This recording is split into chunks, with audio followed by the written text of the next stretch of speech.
Doctor Amol कोले please. धन्यवाद speaker ma'am. जैसा कि मेरे सहयोगी सांसद साथियों ने इस बात को उजागर किया है, जो पहले बात बताई गई थी 2,23,000 करोड़ की राशि हेल्थ को अलॉट की गई है, लेकिन वास्तविकता में ये उससे मात्र 32% यानी कुल 71-72 हजार करोड़ की राशि ही हेल्थ एंड फैमिली वेलफेयर के लिए आवंटित हुई है, जो जीडीपी के मात्र 1.5% है। और कोरोना की महामारी में हेल्थ सिस्टम की खामियां उजागर होने के बावजूद इतनी कम राशि आवंटित होना, केवल 1.5% मिलना, ये निश्चित ही दुर्भाग्यपूर्ण है।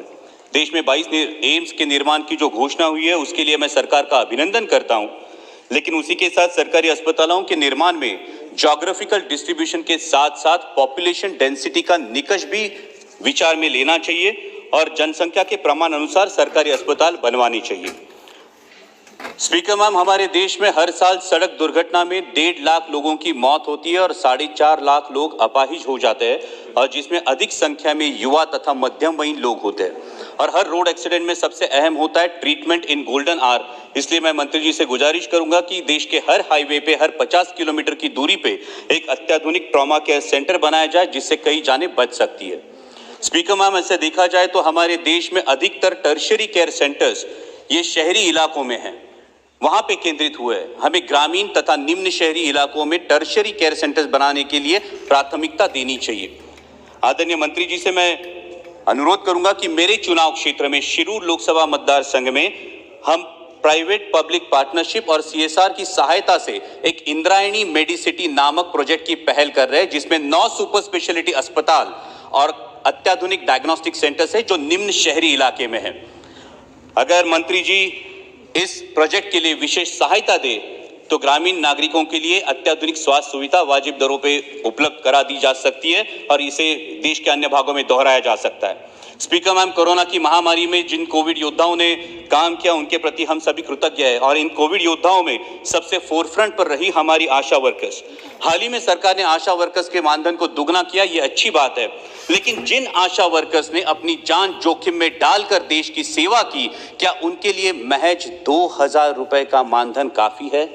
मैं मंत्री जी से गुजारिश करना चाहूंगा कि आशा वर्कर्स का योगदान, जिम्मेदारी और जोखिम को नजर रखते हुए उन्हें मिनिमम वेजेस के समान एक सम्मानजनक मानधन दिया जाए। स्पीकर मैम, पिछले दिनों तीरा कामत नामक एक बालिका के इलाज के लिए आवश्यक इंजेक्शन की इंपोर्ट तथा एक्साइज ड्यूटी आदरणीय प्रधानमंत्री जी ने वेव ऑफ कर दी, और इस सहृदयता के लिए मैं आदरणीय प्रधानमंत्री जी का आभारी हूं। मेरे चुनाव क्षेत्र से वेदिका सौरभ शिंदे, ये सिर्फ 8 महीने की बच्ची, और पिंपरी चिंचवड से युवान रामटेककर, ये 1 साल का बच्चा इसी बीमारी से जूझ रहे हैं। मंत्री जी, ये एक जेनेटिक डिसऑर्डर है जिसे स्पाइनल मस्कुलर एट्रोफी टाइप 1 कहते हैं, और इसके इलाज की इंजेक्शन की कीमत है 22 करोड़ रुपए, और ये 22 करोड़ रुपए की राशि हर बार क्राउड फंडिंग से उपलब्ध कराना बहुत ही मुश्किल है।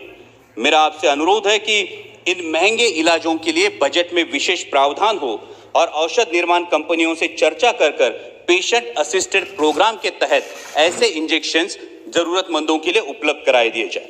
स्पीकर मैम, हमने विश्व के सबसे बड़े टीकाकरण अभियान की शुरुआत की, जिसके लिए मैं सरकार का अभिनंदन करना चाहूंगा, लेकिन लोगों के दिलों में जितना कोरोना का डर है, उतना ही डर है लॉकडाउन का, और लॉकडाउन की वजह से रोजगार चला जाने का।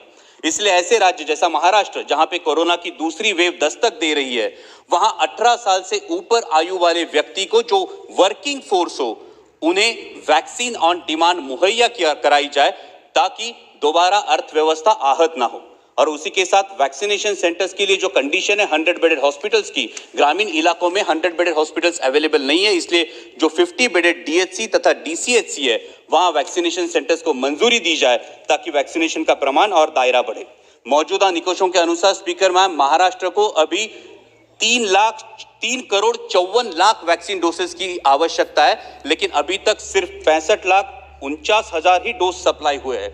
हर हफ्ते की मांग के सिर्फ 25% डोज महाराष्ट्र को मिलते हैं।